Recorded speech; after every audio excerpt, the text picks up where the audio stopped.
안녕하세요 여러분, 부자오빠입니다.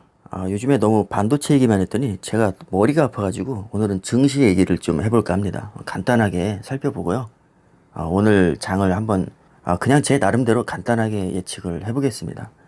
미국 다우지수가 0.8% 하락을 했습니다. 뭐 별 의미 없는 수치라고 생각이 되네요. 그리고 나스닥은 역시 0.03% 상승을 하긴 했지만 이 정도면 큰 수치가 아니기 때문에 특별히 미국 증시 영향을 크게 받을 것 같지는 않습니다. 저는 삼성전자 우선주를 보유하고 있지만 보통주가 그래도 대표성이 더 강하기 때문에 삼성전자 차트를 제가 한번 봤습니다. 그런데 금요일에 보니까 한 1시쯤부터 반등을 하기 시작했습니다. 그래서 삼성에 무슨 큰 호재가 있나 찾아봤는데 뭐 특별한 것은 보이지 않았습니다. 그래서 코스피도 한번 찾아봤는데 역시 장 막판에 반등을 했습니다. 그래서 이게 뭐 삼성의 어떤 큰 호재라기보다는 그냥 국내 증시 자체가 무슨 이유인지 모르겠지만 뭐 반등을 한 것 같습니다. 다들 잘 아시겠지만 우리나라 코스피 같은 경우는 외국인의 비중이 상당히 높습니다. 삼성전자를 예를 들면 보통주는 55% 정도를 외국인이 들고 있죠. 그리고 우선주의 경우는 한 88%를 외국인이 들고 있습니다. 이건 정말 말이 안 되는 수치라고 생각하는데요. 어찌됐든 외국인의 비중이 이렇게 높습니다. 당연히 외국인의 영향력이 클 수밖에 없고요. 그래서 저는 외국인의 경향을 조금 살펴보는 편입니다. 일단 삼성전자는 3거래일 연속 외국인이 순매수를 했네요.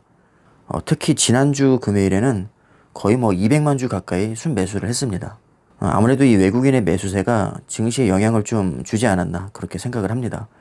사실 자세한 이유를 알기는 어렵습니다, 개인이. 하지만 어쨌든 외국인이 돌아왔다는 것은 분명히 좋은 징조로 해석을 할 수 있습니다. 반면에 기관은 순매도를 했네요. 3거래일 연속. 이제 수량을 보면 기관보다는 외국인이 매수를 많이 했습니다. 저는 뭐 그렇게 증시를 매일 들여다보는 편은 아니에요. 사실 제가 지금 수익률이 얼마인지 잘 모릅니다. 어차피 저는 장기 투자자이기 때문에 별 의미가 없거든요. 그리고 어차피 저는 지금 월급이 들어오기 전까지는 매수를 할 수도 없는 상황입니다. 그러니까 볼 이유가 없는 거죠. 뭐 어쨌든 소폭 상승을 했으니까 뭐 그렇게 기분이 나쁘지는 않습니다. 개인적으로는 제 월급날 조금 떨어져 주기를 바라고 있습니다. 그래야 싼 가격에 매수를 할 수 있으니까요. 그렇다고 너무 폭락을 하면 솔직히 조금 불안한 감이 들기 때문에 그냥 소폭 하락했으면 좋겠습니다. 그래서 오늘 개인적으로 삼성전자는 1%에서 3% 정도 상승하지 않을까 개인적인 뇌피셜로 예측을 해봅니다. 워렌 버핏도 대놓고 얘기했습니다. 단기적인 주가는 나도 알 수 없다. 하지만 장기적으로는 우상향할 것이다. 뭐 이런 식으로 항상 얘기를 합니다. 저도 동의합니다. 단기적인 예측은 말이 안 되죠, 사실.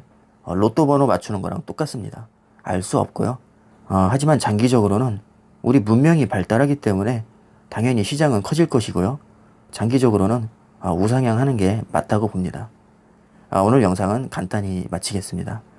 감사합니다.